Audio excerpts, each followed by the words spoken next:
Good evening and welcome to Pompously Political. Awkward moments of semi-silence there as our intro tried to play but was surprisingly quiet. I don't know. Yay, technology. Anyways, welcome on this Veterans Day 2015. As always, I am your co-host, Scott. And I am the other co-host, E. Quiet. I don't know if it was quiet.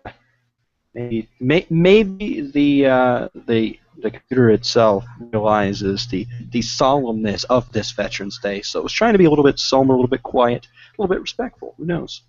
As a fellow master of bullshit, that was grade A bullshit. Yeah, it could be just done. my explanation to cover up my own goof ups. So. It was convincing bullshit. I'll give you that. So right. But we're not in the generation of computers that are thinking for themselves yet. So, anyways, that you know of. Or actually, didn't we have one that passed the Turing test? Is that what it is? The test. I didn't hear about that. How long ago was that? I don't know. Maybe a year ago, maybe 2 years. It was it wasn't like a computer like it was basically like a computer like I'm on right now, and they asked it questions and it was able to respond. So what's the Turing test? It's a test to determine if artificial life. Let's see here. See if I can get the full thing here. Let's look it up. Turing test. In a nutshell, it's a test that they use to determine if it's truly artificial intelligence or if it's just a computer. The Turing test is a test of a machine's ability to exhibit intelligent behavior equivalent to or distinguishable from that of a human. Right. Bam. See? Very nice. Couldn't have said it better myself. And it passed the test. Yeah, something like that. I remember them saying that it passed the Turing test, but I could be mistaken. I did see that movie. What was it? Ex Machina, however you pronounce it. So maybe that's what I'm getting. Or whatever it was. Yeah. Which was a weird movie. It kind of reminded me of a show called Black Mirror. It kind of had that vibe to it. I have seen Black Mirror. That's a good show. Anyways, so it is Veterans Day. Happy Veterans Day, fellow veteran. Mm-hmm. What did you do today for Veterans Day? Well, I went out. Of course, I went out to Starbucks. That it's apparently been in the news, Scott. I don't know if you saw about the whole Red Cup situation. Have we talked about the Red Cup situation yet? Because I am very prepared to talk about that subject. We haven't, but I figured this was a good way to start. Because I went to Starbucks today because Starbucks was giving out free coffee to veterans and veteran spouses. And so I went and got a free cup of this anti-Christmas coffee. Needless to say, everything around me within that Starbucks was Christmas-oriented. There was Christmas coffee, there was Christmas cups, there were snowmen holding red cups. It was insane. It was like Christmas had vomited everywhere in that Starbucks. Yet the one cup, Scott, didn't have Merry Christmas on it. Come on. So yeah. So I got free coffee. Those who are oppressed typically have a great degree of confirmation bias in that they're only going to see what they feel confirms that they are being oppressed, which is a large portion of the Christians in our country. But, you know. Yeah. Now, But I've done some. I'm not going to say I did the digging. I've done a couple research or some the English language. Every like Scott's a 10 or little 12 tired, by the way, episodes. Yeah, a little bit. Yeah. Every 10 or 12 episodes, the English language becomes quite difficult to wade through. We So speak English. I've read. We speak English. Well, that's going to be highly offensive. Not that I care, but I've read a couple articles, and in these articles, they did some pretty in-depth research on Joshua Feuerstein, who is the ignorant fuck who is behind this whole Starbucks thing, as well as a slew of other publicity stunts that he's done. Do you remember the father who posted the video about, he took his son to Toys R Us, told him he could have whatever doll he wanted, and his son picked out a Barbie, and he was like totally cool with it? Right, yeah. You remember that? Yeah, I and then, remember that. okay, so Feuerstein came back with a video on that one, basically slamming his parenting, saying he's raising a bunch of sissies instead of men, and just very stereotypical right wing. The sentiment of the populace 100 years ago is everything that Feuerstein said in that video, proving that he and his family have not evolved at all. So he does stuff like this for publicity stunts. Did you know that his parents are fucking loaded? Really? Yeah, he he doesn't actually, he talks about homes and stuff like that. He doesn't actually own it. Nothing's in his name. It's all in his parents' name. And his parents are, like I said, quite wealthy. But, as going along the trend of the typical televangelist pastor that he kind of is becoming, he's very keen to show off his flashy shoes and his watches and all of the money that he has. Right. Yeah, But he's also preaching. Yeah, he's also equally prone to what's known as e-begging. For instance, he did a GoFundMe campaign for a $20,000 campaign, or $20,000 camera. Come to find out, the cameras really only cost $2,000. He raised the $20,000. He never bought the camera. Wow. Like this guy's the kind of person that is behind this. So he started throwing the fit about. I'm sure we all know, Starbucks has stopped promoting Jesus in their holiday cups. Now, for anybody who has had a holiday beverage at Starbucks, you know damn good and well, Starbucks has never promoted Jesus or Christianity in their holiday cups. They promote standard Christmas stuff, snowmen, snowflakes, maybe there were some reindeers on there. I don't remember all of them. But there was never like a baby in a manger or three wise men trudging across the cup. Right. Like the fake outrage over this that he's creating isn't even based in fact, which he's a Christian. It's kind of what they do. Facts aren't really their strong point. Christians and Republicans are very similar in that. But it's just absurd that I really don't even know where to. If we do have any Christian viewers tuning in to the feed, just stick with us. Just stick with us. My thing, you know how I feel about this, Scott. It's the like you pointed it. It's a persecution complex. It's this idea that somehow they are being persecuted when they're over. In one of the interviews I saw, this Josh Feuerstein guy, and he even said that Christians make up 71 to 75% of the population, which I would wager to say about 80, at least 80 to 85%. So he's about 10% off, I would say. Now he even said that.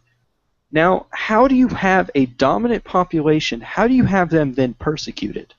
And then again, like I said, I was able to go to Starbucks and verify myself that this red cup was just a red cup. And all around me...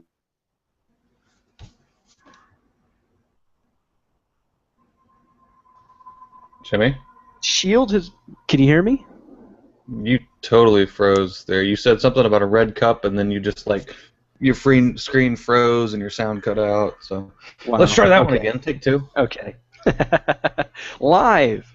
Scout, this is what happens in your life. But anyways, so this guy would literally have to go into a Starbucks, not see anything, basically cover his eyes and make it to the counter and order his drink, and cover his eyes and walk out of the place in order to have that sort of outrage, because there was Christmas everywhere, Scott. If anything, there was this little tiny bin that was about, I would say, not even 2 foot by 2 foot bin of Thanksgiving coffee, right? It was called like Thanksgiving blend. So if anything, there's a war against Thanksgiving at Starbucks, but not Christmas.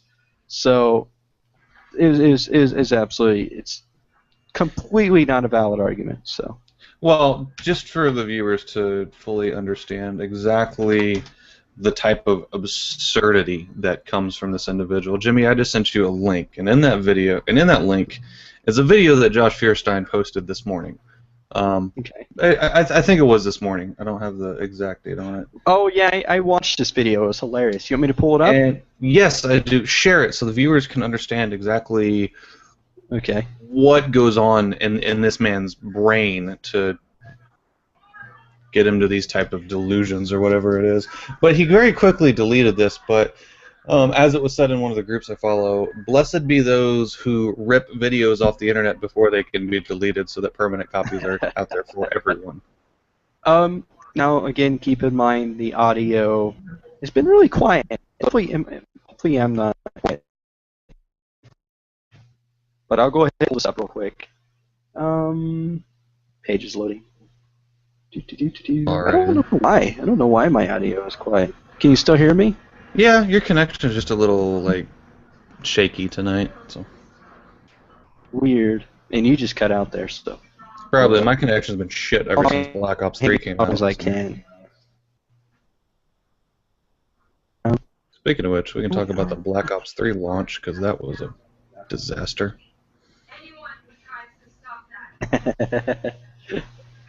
Alright. What is... Oh, god damn it. Close. Maybe... Let me close some stuff real quick. So just set up the video. I'm trying to close stuff out. I don't want to set up too much here because it's a joy on its own. I don't want to ruin the surprise for anyone. Starbucks apparently adds a special flavor to their coffee, which makes it taste so good, especially to you non-religious people. I'm sure you'll thoroughly enjoy what this big reveal is about the secret flavor in Starbucks coffee. Okay, I have the video now. Let me screen share.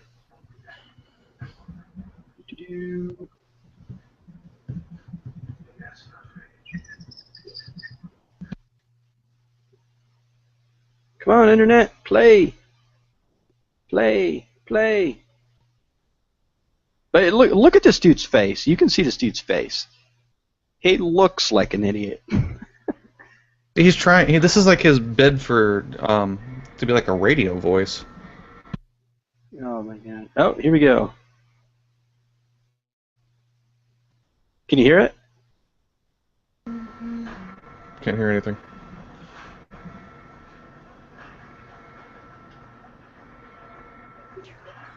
It's a tiny peaceful touch of abortion. Why is it so expensive? Well, they need your money to support Planned Parenthood and in a genocide of... I'll rewind it here. I had a video covered. Well, while I have your attention and you're sitting there defending Starbucks while sipping coffee from your Christmasless red cups, let me explain to you exactly why Starbucks coffee is so bitter and why it's overpriced. That bitter taste? Well, it's a tiny tasteful touch of abortion.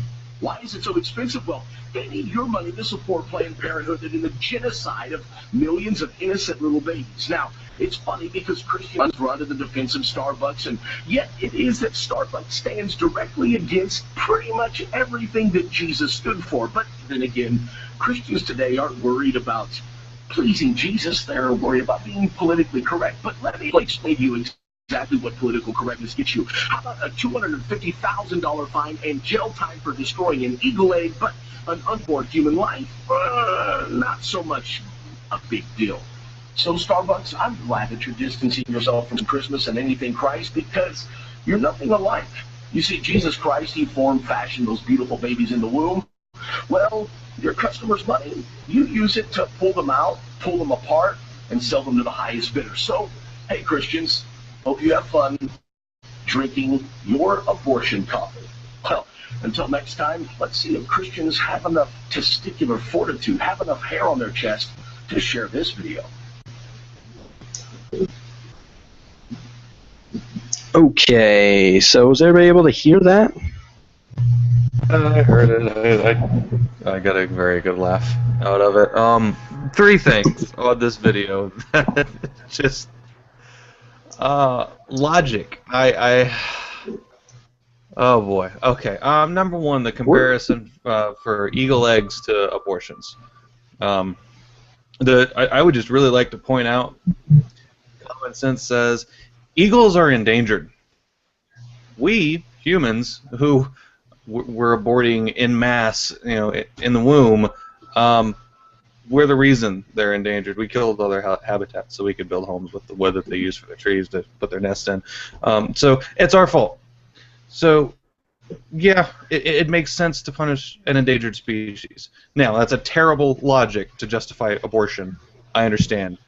But it's a pretty terrible argument to begin with. Not going to dwell on that. Point number two. Oh, fuck, I forgot what point number two was. There's something else that he said that was just factually completely and totally incorrect. I think I know where you're going with this, Scott. And where you're going with this is, number one, he did not form any sort of coherent argument. One minute he wants you to go to Starbucks and trick them into saying Merry Christmas. Now he's telling you that you're drinking abortion coffee. So is he saying go to Starbucks, drink the coffee, make them wish you a Merry Christmas, or is he saying don't drink the coffee because it's abortion coffee? Now, the other thing about this is again, yeah, he jumped from Merry Christmas coffee to abortion. Then he started talking about eagle eggs. There's no logic to this dude's argument. And what was the other thing he was talking about? The actual abortions where they pull the babies apart, and so, which has already been proven to be completely not true. Right. And of course, I'm pretty sure he's just referencing those really, really, really doctored up Planned Parenthood videos that were complete garbage. They're false. So this guy, he just jumped everywhere and couldn't form a coherent argument. There was nothing in there. I mean, so what does he want, Scott? Does he want you to drink the coffee? Does he not want you to drink the coffee? I see why the guy pulled the video down, because, and the other thing is I think he realized how bad his argument was about the lack of Christmas that Starbucks has, or the anti-Christmas or war on Christmas, that he then had to come up with a secondary argument to support his other argument, which ultimately was garbage. So, well, most of his points are garbage. I'm genuinely curious if he actually thinks about these videos before he posts them, or if he just pulls up his phone and spews toxic hate garbage out of his mouth and then just posts it up. And then, in hindsight goes, oh, crap, that was a really bad plan. I should take that video down. So point number one was the eagle eggs. Point number two was the Planned Parenthood videos being falsified but still using those. Again, confirmation bias. But point number three, twice in that video, he attacked his own supporters. Right. Telling Christians that they don't stand up enough in their beliefs, that basically they aren't good enough at what they're doing.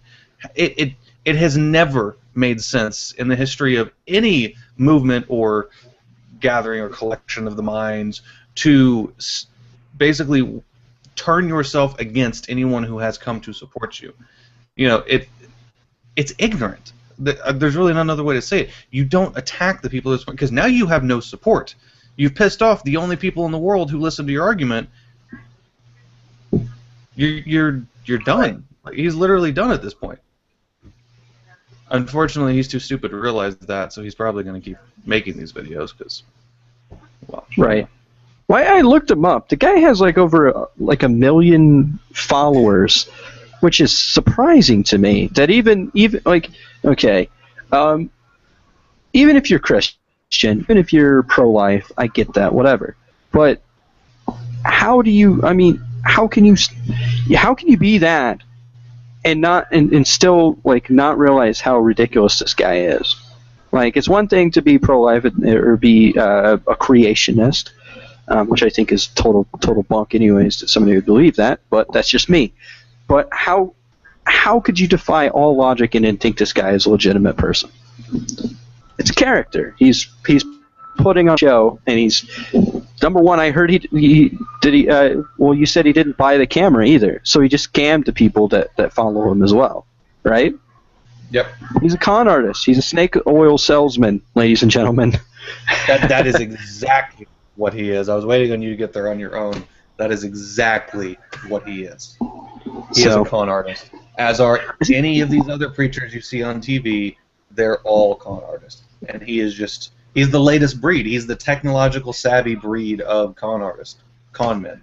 Right. I think we've wasted enough time on this guy. What should we talk about next? Let's move on, because there is another person who has been equally stupid in the news. Can you guess? Who's the moron this week? Oh, do I get a grab bag? I'll give do you I get a grab bag? We were all wrong about the pyramids.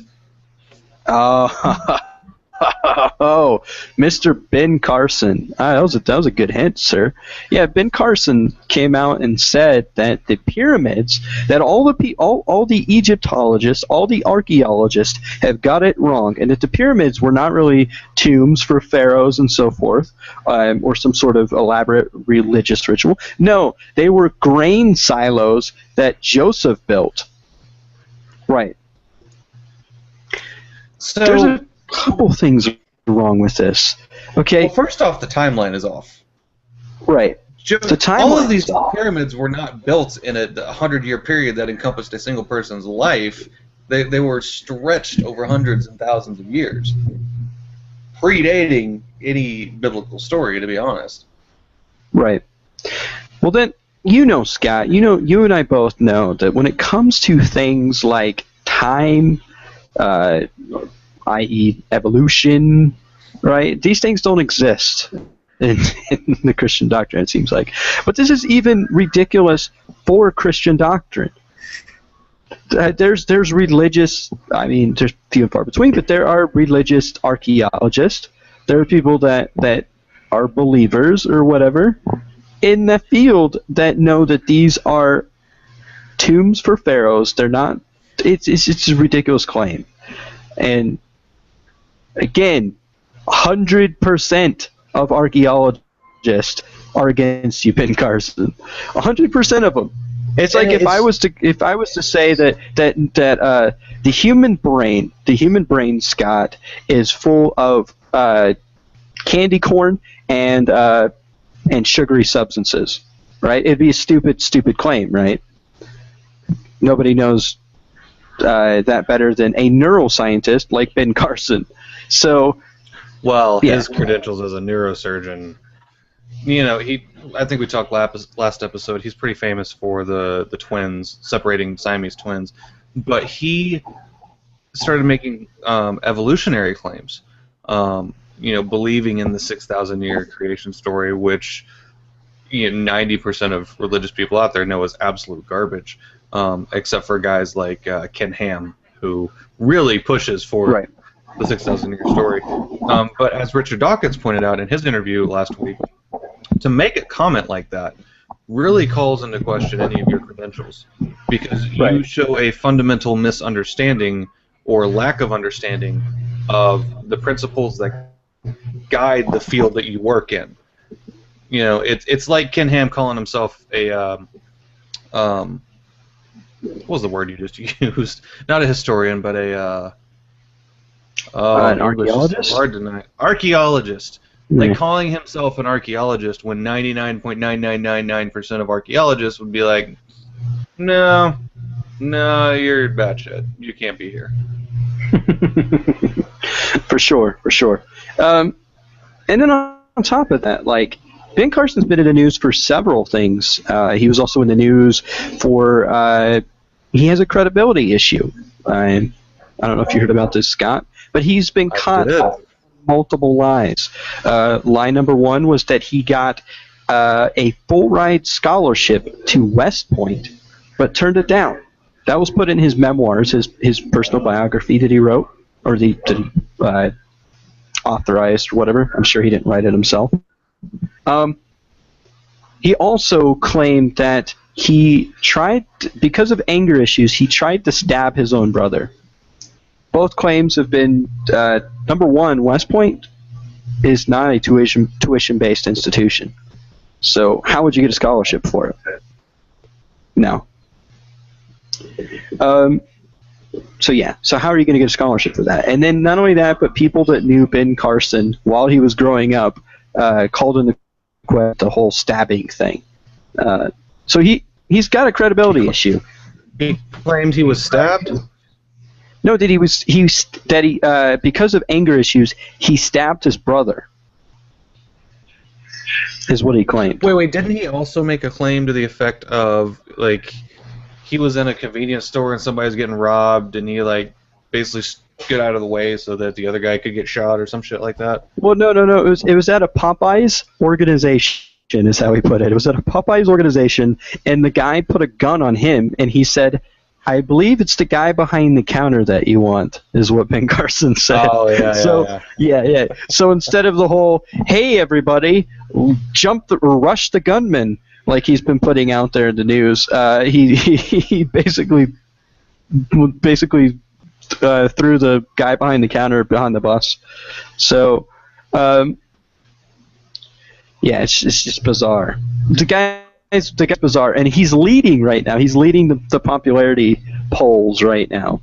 Which was the next point I was going to. The two people that we have put at the top of these polls, who have polled the best in the Republican Party, are arguably the two most ignorant and incompetent people that we could have put at the top of those polls, in Trump and now Carson. About the only way to make that the perfect trifecta would be to put Fiorina at the top next. Just ignorance and incompetence all around. They don't even know what they're saying. They're simply appealing to a base.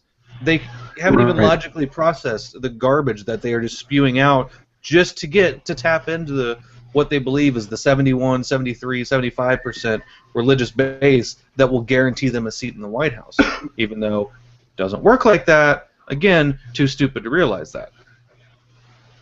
It some of the things that they say, Scott, it kind of reminds me of like when a kid is running for class president, so he makes all sorts of crazy statements and like I'll make sure that every day is pizza day in the lunchroom. You know what I mean? Like, it's not realistic.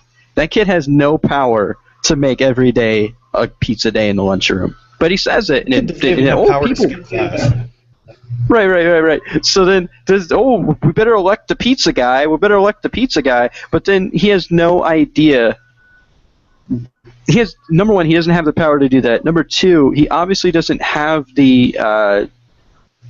Wow, man, I just had it in my brain. He doesn't have the understanding as to his role in the grand scheme of things. And I see that as a Ben Carson. I see it as a Donald Trump.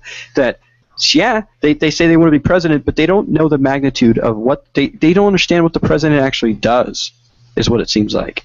I imagine them getting in the office, if they got elected, right? If they got elected, they would be like, shit, now what do I do? Okay? And it's just ridiculous. Yeah. And if the sad thing is, if they want to look at a president who has been effective at handling crisis and trying to overcoming partisan bias, they should be looking at Obama. As much as parts of their soul rot on the inside, and they would hate to admit that. It would kill part of them to admit that. They should look at Obama. No president in recent time has had as much effectiveness at reaching across the aisle to get stuff done and handling crises as they come up. I mean, Obama has been a master at it. Bush failed miserably. Clinton only had like one area he was good at, which I think was like foreign policy. Bush 1 was not even worth mentioning. Reagan was great at foreign policy, great at public speaking, but his across the aisle wasn't exactly there. His Nobody has domestic done it issues. as well. Yeah. Nobody has done Reagan all lacked of it as well as Obama has. Well, to a counterpoint to that, the things that Obama should be criticized for is issues like he was supposed to close Guantanamo Bay, didn't happen, or hasn't happened. It was actually blocked by the Congress recently to close it. The other thing is his stance on legalization of marijuana. He's had he increased the amount of DEA bust to a record number, more than the Bush years did. So he does have things that you can criticize him for, but ultimately, when it comes to getting policy done in the face of divided government, he's done a phenomenal job. So you got to give him kudos there. Well, of course, absolutely, and every president you can criticize for something. Every person you can criticize for something. You can always find a negative on him. But when you're looking specifically at the positives, what did these people do well? It's like, to me, and again, it may be my confirmation bias. Obama, his list is much longer than anyone in recent memory. Right. Well, the thing about it is you have two camps of people. You have the conservatives. They like to talk about Reagan with this hindsight that Reagan was Reagan was Republican Jesus, is what it seems like. It pretty much is. They don't look at the Iran-Contra scandal, which happened under Reagan, the war on drugs situation that happened under Reagan. All they look at is how Reagan treated Russia, how Reagan was able to negotiate with Russia, and the whole Mr. Gorbachev tear down this wall. That's what they think about with Reagan. Okay, that's what's associated. And sometimes when it comes to a presidency, you're defined by that one moment. You're not defined by your policies themselves, which is unfortunate. So, will President Obama go down in history as one of our greatest presidents? I hope so. But what moment of his would stand out? Is my opinion. You know what I'm saying? Like, would it be his stance on immigration? Would it be his support for LGBTQ, which exists? Anything. I mean, he could be the first. Obviously, he's the first black president. Announcing that they had Osama. If you're gonna break it down into a total overview of everything, it's gonna be pinnacled by his announcement that special operations had killed Osama bin Laden. It's going to be followed by ending the war in Iraq, ending the war in Afghanistan. May have been poor in hindsight, but he said he was going to do it, and he did it. He guided us through the crisis that his predecessors helped to set up, and he completely reformed healthcare. Those are major accomplishments that he is responsible for. You can, like I said, you can nitpick we didn't get Mo closed. Right. He's not done enough for legalization of marijuana, which I don't think, not to defend him in that, but the time wasn't exactly right. That's still kind of in its incubation. I think whoever gets elected next is going to be in a great state to move that forward and can really build their legacy off of something like that. But Agreed. I'm just saying there's room to criticize him. Anything like we talked about the. Which I still don't know what to think about the whole TPP, Trans-Pacific Partnership. I'm still on the fence. I don't know. Is it a good thing? Is it a bad thing? I don't know. Well, now that's out, let's talk about it. There have been a number of memes posted online that have called out portions of the Trans-Pacific Partnership as, it does this, and it does this, and it does this, and it's so terrible, it's the greatest thing ever. And a handful of them have actually provided, well, according to this section, it does this, and that's why it's so terrible. So, me being me, I went and read those sections. to get the exact text on what they were saying. And what I found on every single one I looked at, there was zero exceptions to this. Every single one I looked at was characterized by two things. One, a gross misunderstanding of what was being said, and an absolute exaggeration of what was actually in the text. Not only did they misunderstand what was there, they then exaggerated what was there to make it seem like something that it just absolutely and completely was not. A lot of the sections that people, I guess, cry about at this point are found in Section 18, where it comes to copyright laws and the practices with that about, oh, well, you can take a government to court. Not exactly. There's a arbitration, or not an arbitration, there is a process that can go through, but it's not like you're actually saying, okay, Sony, you know, I'm Sony's big shot lawyers, and you're the Philippines. You keep bootlegging our shit. We're suing the fuck out of your country, and we're basically going to sue you into oblivion. That's not there. That provision that allows it's not there. It's a completely different process. They can go to stand up for their rights. There can be some type of retribution there. There can be some type of penalties, but it's not like they're just going to walk in and sue the country. Absolutely not. So it's things like that are all over it. That people are just, like I said, they're misunderstanding and then they're exaggerating it. Right, and again, I obviously you're more well read on the issue than I am. I've seen some articles. I've read some stuff. Of course, we had Eric on here, which I hope he's listening tonight. And Eric, you know, talked to us about it, and he, of course, was on the side that it was bad. And he had some good points, but since then, since more information has come out, I'm conflicted as to whether it's a good deal, whether it's a bad deal. The thing with what we talked about when Eric was here, though, was that we didn't have anything to go on. There was no text release, but now we actually have it. I'm not saying I support it. Do not take it that way. I'm not saying I support the TTP in any regards. All I'm saying is that I have not found any substantiation to the cons that are being put out about it. Right. Which we'll have to kind of look into that more before we give a thumbs up or a thumbs down, ladies and gentlemen. So we've talked about candidate number one, Ben Carson. What about Trump? Trump was on SNL, and which I didn't watch SNL because of it. I'm like, why? Number one, the guy's not funny. He's not funny. So why would you have him on SNL? Now, because of the rules of campaign rules, the other candidates can request equal time to be on the show.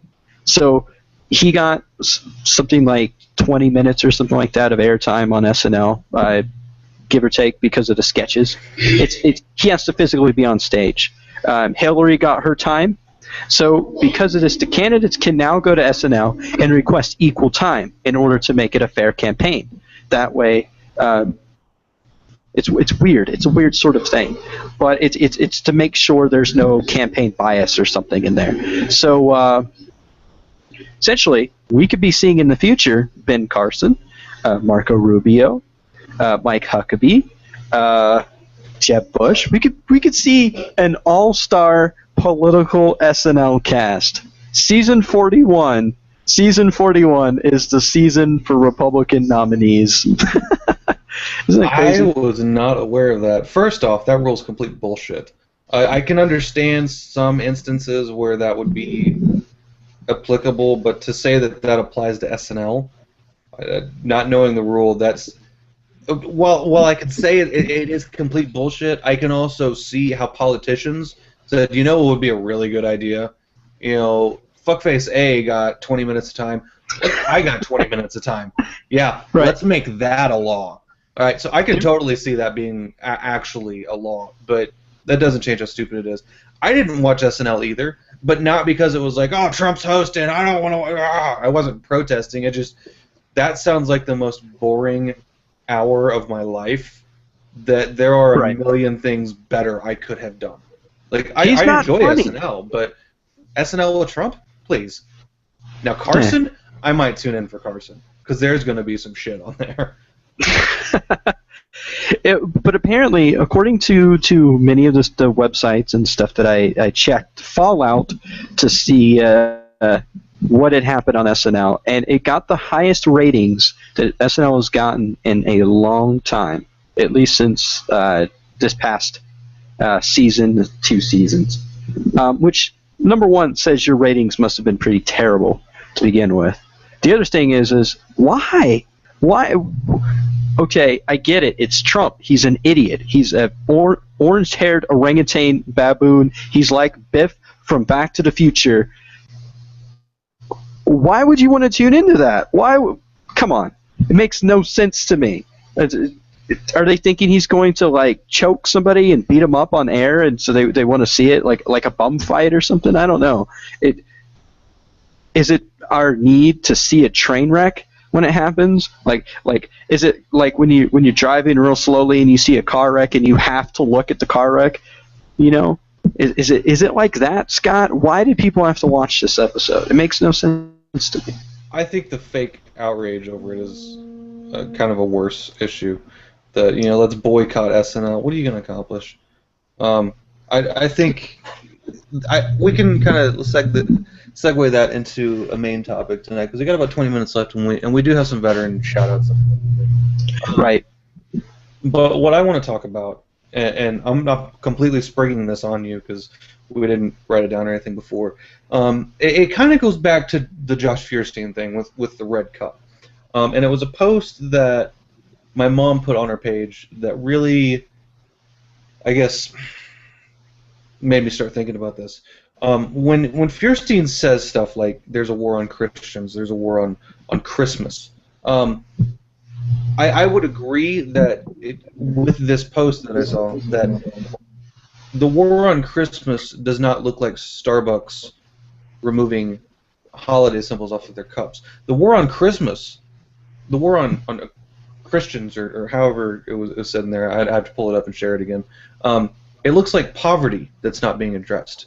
It looks like homeless people who aren't being helped. It looks like bigotry and isolating entire groups of people based on choices they make and trying to shame them into submission. It is those things that should be focused on as actual issues when we're moving into the holidays, and especially for Veterans Day, homeless veterans. What has Joshua Feuerstein's organization done for homeless veterans? What has his organization done for any actual cause that would matter? These are serious issues. Starbucks' Red Cup is not. We need to come to an understanding. We need to come back to basics to understand that, you know, we're getting all this fake outrage over shit that doesn't matter. Why do you care what Starbucks has on their cup? Maybe they decided to save a few pennies at the printing press, and they didn't want to put all the designs on there, and they just wanted a plain one. Why does it? Who cares? Why does it matter? Why don't you go buy a Starbucks and go give it to, you know, the homeless guy sitting 2 blocks down? You know, make his day instead of making that damn video. That's what Jesus would have done. Exactly. That's what I want to talk about tonight for Veterans Day, is homeless veterans, hungry veterans that are going hungry. What is being done for them? You know, this is an interesting topic because it's something that, you know, both you and I, Scott, we both went to the ACAP program, which for the uninitiated, the ACAP program is the transition program of going from military life to civilian life. And it's changed over the years. It's gone from something that was basically, here you go, here's your paperwork, now get out, to now it's this slow incremental process. I had to go through a pretty substantial process of how to write a resume, how to apply for employment, how to make sure I got my education benefits, all of these things. But then you get out here. It's kind of like the scene from Shawshank Redemption, where the old guy gets out of prison, but he's been so institutionalized he doesn't know what to do with himself. And I think that we have several factors when it comes to veterans veteran homelessness. One is PTSD, having mental issues brought on, or mental issues and trauma brought on by your time in the service, which can affect your ability to get employment. But then we also have this, we give you the tools in the transition period. We give you all these, like we teach you how to write a resume, but then once you're out the door, once you have that DD-214 or that paperwork in your hand that tells you that you're no longer in the military, it's over. It's done. And there's no checkup. There's no follow-up. It's good luck. Go see the VA when you're sick, and that's it. So that's where I think that we're severely lacking in this. We have soldiers that we have this epidemic of PTSD, of traumatic brain injury, which is another one. We have soldiers that, yeah, you taught them how to write a resume, but you didn't give them the skill necessary to equip them in a civilian type atmosphere. And you need that in order to function in a civilian world.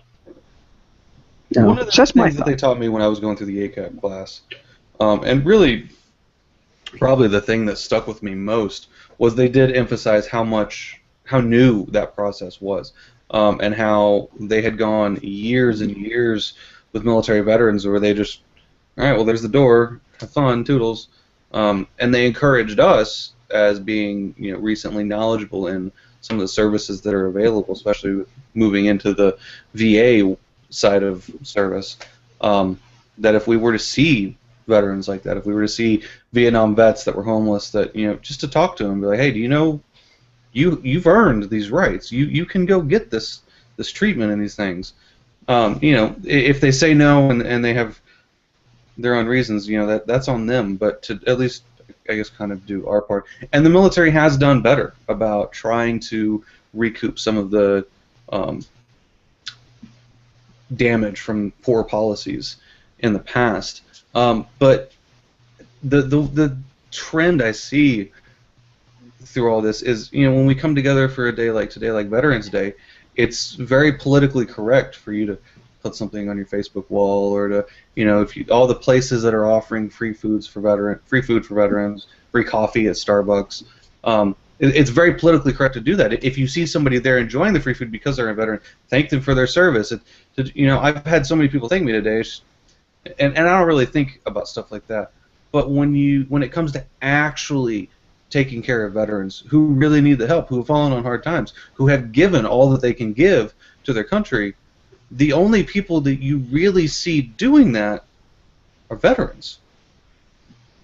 Sitting here to talk to you, but I can't think of a single organization that is not primarily veteran-funded, veteran-ran, or veteran-oriented with the goal of helping veterans.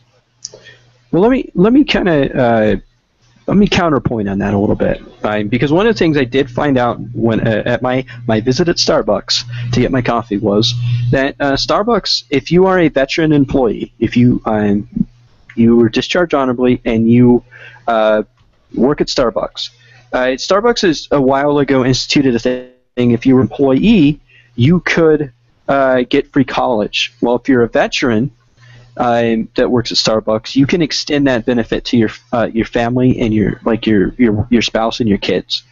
So there are little tiny incentives out there that companies are starting to do. They're starting to recognize that the veteran population is a substantial population because of the wars we've had to fight. So this population, you could basically toss a rock in the air and most likely will hit somebody that served in Iraq and Afghanistan. That's how big of a population we have of veterans. And so because of this, companies are starting to realize the necessity to cater in this regard. But yeah, a cup of coffee, thank you for your cup of coffee, Starbucks. But I'm more glad that you're willing to extend those benefits to veterans' families. That's something. But on the topic, again, of this veteran homelessness problem in this country, we've kind of gotten in this mentality where we have this notion that you go through the program again, you go through the ACAP program, that, okay, now you're good. Now go out there and do something with your life. But I don't know if it was the same way for you, Scott. But when I got out, because that structure was gone, that okay, you need to be at this time, you need to do this, you need to do that. I had no routine. I had nothing to really scaffold my existence, and so because of that, I almost felt a lot of anxiety just figuring out what I was going to do for the day. You know what I mean? Like it was like, okay, do I get up at this time? Do I eat this? Do I actually go work out? What do I do with my time? And so then I started finding things to keep myself busy in order to fill that void. And I think that's where a lot of veterans find themselves wanting to go back to the military, wanting to go back to that structure, that scaffolding, because they don't know what they can do. They feel like their options are either so limited that they don't think that they can do anything, or so wide open that there's so many possible things that they could do, and they have no idea what they want to do. So yeah, that's a position I found myself in, and I found myself in coming out. I didn't know what to do. I was very determined to go to college. That was the first thing I did when I got out. I went and signed up for college, and I made sure I was enrolled in classes as early as I could possibly get in. But a daily routine, what do I do with my time? It was really nice to be able to not to work out anymore. But then after a while, it started getting weird.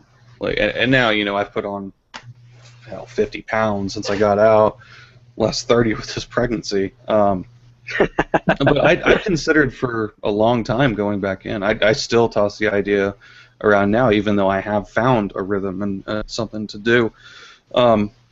It's just it's not only the structure that's there that is appealing. It's the camaraderie and the friendship, and then to have all of that taken away.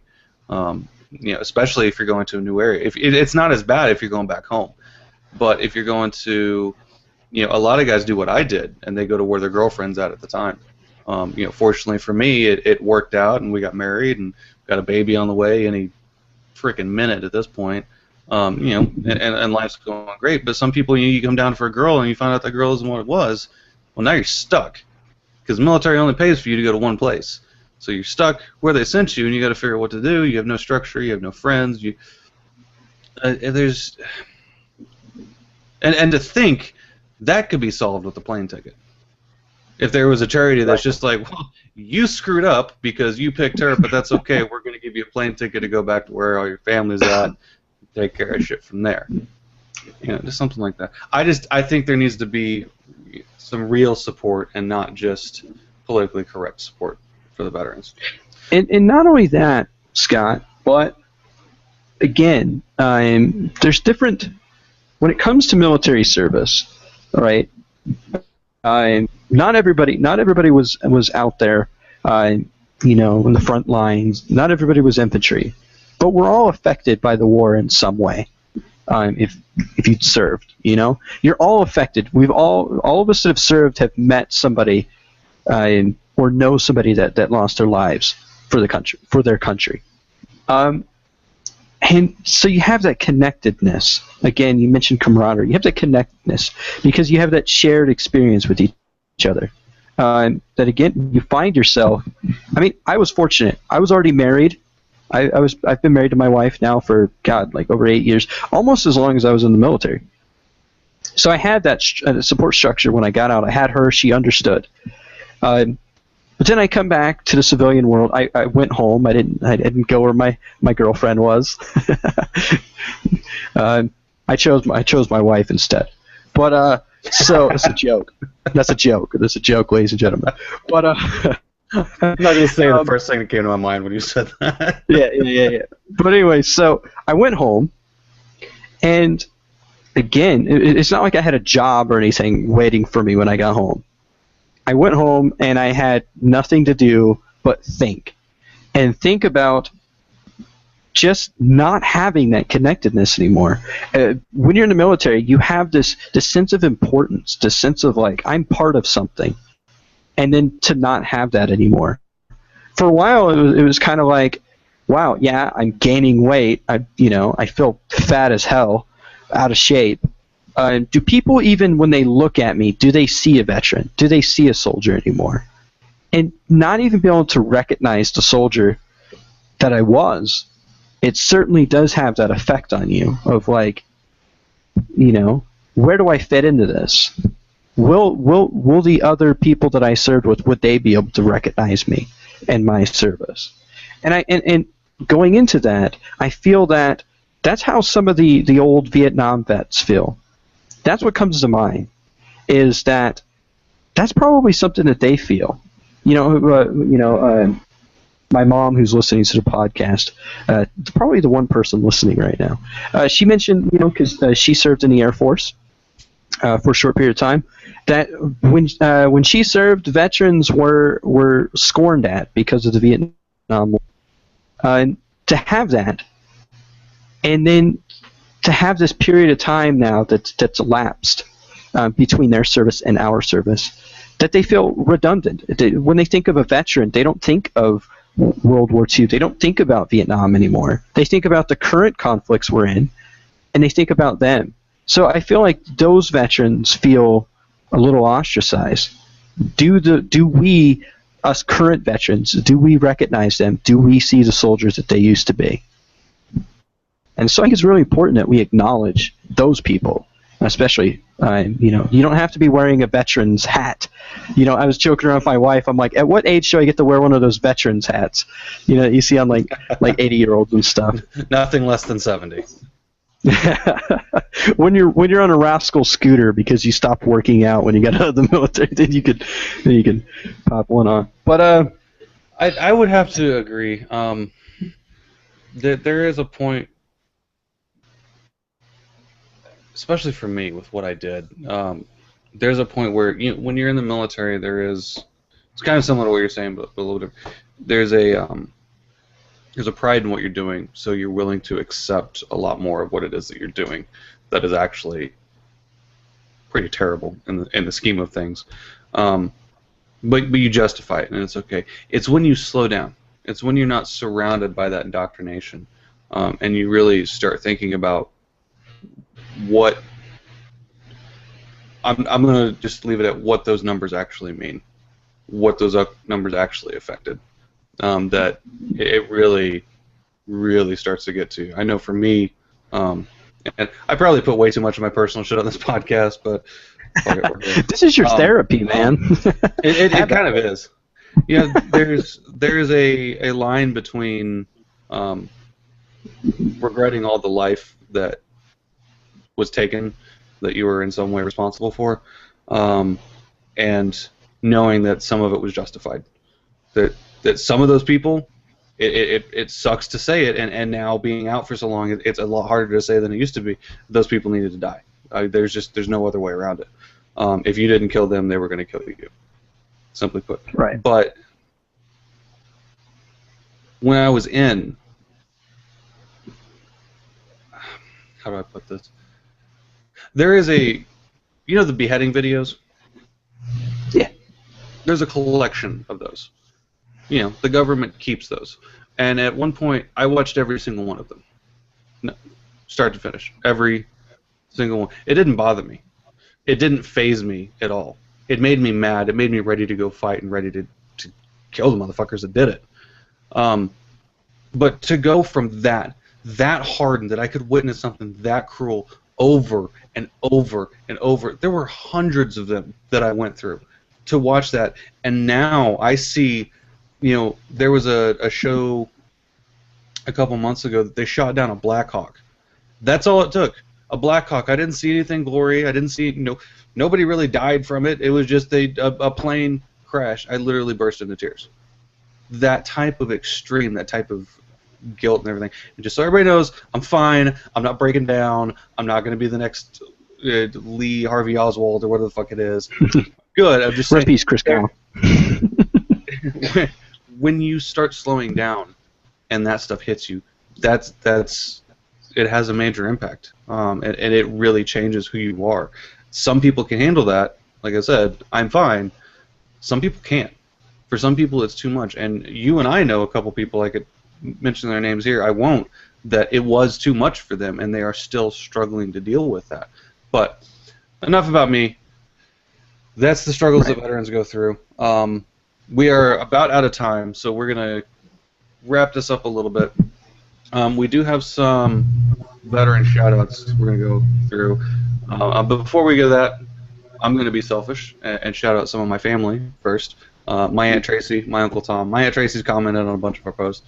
They were both in the Air Force. They actually met in the Air Force, married in the Air Force, and moved around for a while, raising the kids. My grandpa was in the Navy, and he lucked out. He got in at the end of Korea, and he got out right before Vietnam. So, I mean, he was just, that timing was on point. My dad was in, I think, the National Guard. He was a nasty girl. You know, my ex-wife and her husband are now both National Guard. And then the people that we lost over there, like especially the ones that, for me personally, hit me really hard. Terry Barnador, Ken White, David Hortman, or John Hortman. There was another. It was John Hortman, but there was a David too, and I wasn't as close to him. Yeah. So that's my shout-outs. What about you, Wendorski. Captain Wendorski. Chief, was he a chief? He was a chief. CW3. Chief Wendorski. He was also one of them. White. Chief White. Yep. Yeah. There's a couple names. Yeah, those are definitely people that need to be. Captain Pace. He also passed away as well. Let me kind of throw some of these names out there. Again, you know, my mother was in the Air Force for a time. Let's see here. I'm going to go down the list. Let's see here.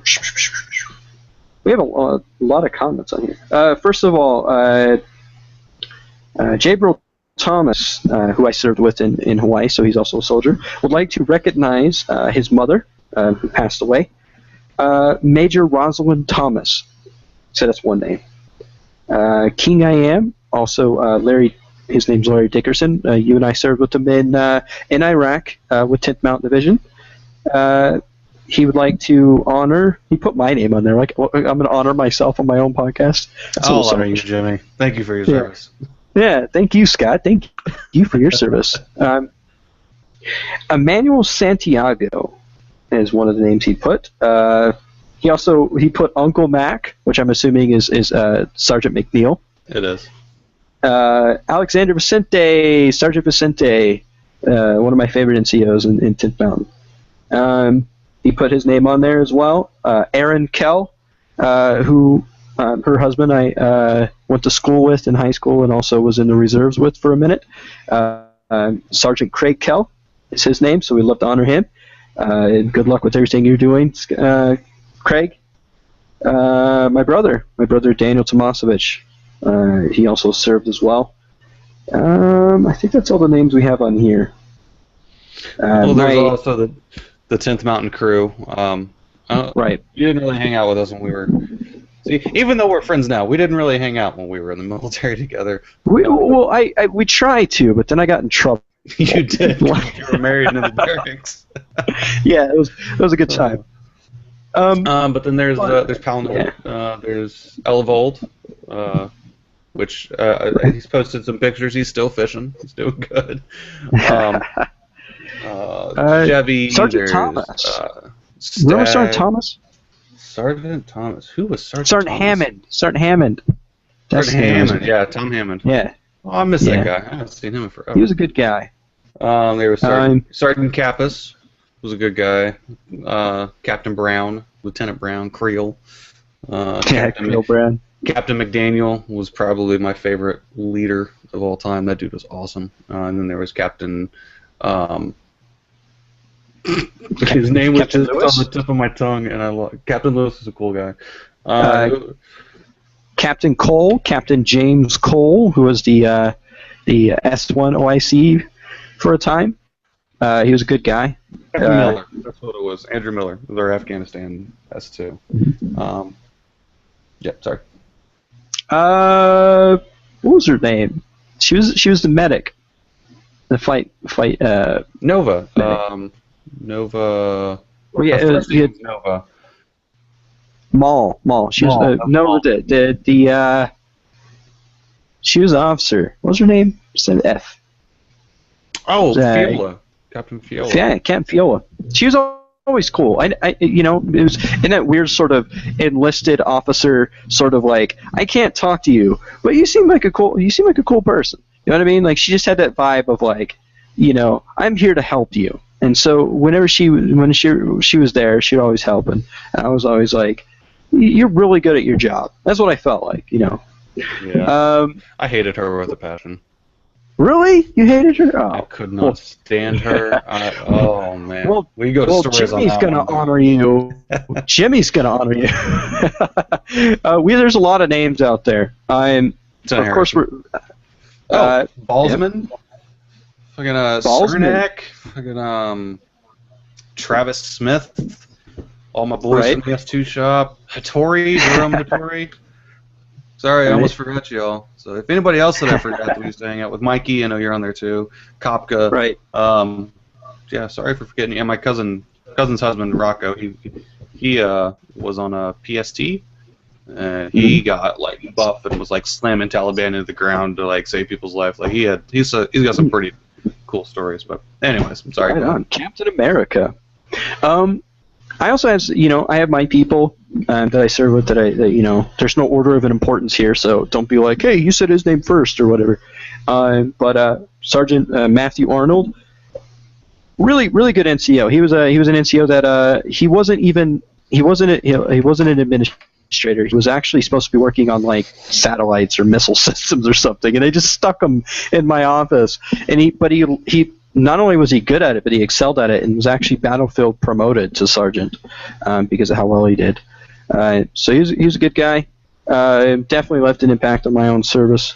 Shana Torres, who's still in right now, she got to go to, I think she went to Kuwait or Iraq, one of those two. She's one of my favorite soldiers in Hawaii. Hang out with. We're kind of like sewing circle gossip friends. We're always like, check this shit out, and we'd always share gossip and stuff with each other. Let's see here. Who else do I want to put out there? Sergeant Duarte, Janet Duarte. She was my NCOIC for a time. There's so many names, man. There's so many names I could throw out there. Lara. She's now Lara, or McConnell is her last name now. So she's another name on there. And then, of course, Scott and I both obviously would like to extend a thank you and an honor to the generations before us of veterans. World War II, Vietnam, all those. You were not forgotten. And Civil War, Revolutionary War. Right. If I wasn't as socially awkward and as scared, I'm on a podcast saying this, but is scared to go up to individual people. I have that weird sort of thing where like I can't just go up to people I don't know, but I almost wish I could, just so that I could tell each and every one of you that I do recognize the soldier that you were, and thank you from the bottom of my own personal heart. Thank you for your service. So, all right, well, thank you for another exciting edition of Pompously Political. Thank you for joining us. Rather, check us out on polypompous.com. Shoot us over a tweet at polypompous. It's been distressingly quiet lately, which is probably good because we've been busy as hell. But good stuff is coming in the works. We got some video series we're working on, trying to get out to you guys early, maybe mid of next year. Not going to be soon. Everything that's going on, but it is coming. We have a lot of stuff in the works. I'm not going to mention them. The off chance that you're like 2 months down the road, you're like, "Where's that video you said you were going to make?" But I promise you, there's stuff coming. Some posts, some entries that are going to be coming out as well. There's projects that are going to extend beyond the Pompously Political brand. So we're going to be branching out into other arenas as well. Also, if you haven't been noticing that our episodes haven't been going into iTunes, like some people, Kyle, it's because we've been a little busy. Obviously, Scott mentioned that he helped in the creation and bringing forth of a new person into this world. So he's been really busy with that. I've been really busy with school and my own personal life. I've also been sick lately as well. That's kind of been my thing. Sick and school and work.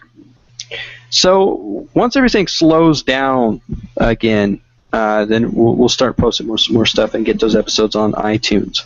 So yeah, stick with us. They will be there just for you, Kyle. Just for you. Indeed. Again, check out the Facebook. Facebook is a blessing and a curse. And for those names that we mentioned, it was on a Facebook comment. I feel that we're going to be doing a lot of those during these live podcasts. So we may pitch a question that you can get your feedback and it'll be brought up on the podcast. We definitely want to do some more Q&A stuff with you guys. Bring you into the conversation because we love it. We'd love it when you engage with us. It gets us thinking. So, yeah, without further ado, man, that's my thing. Have you guys a lovely Veterans Day for the next couple of hours and have a week. Take care. Keep thinking.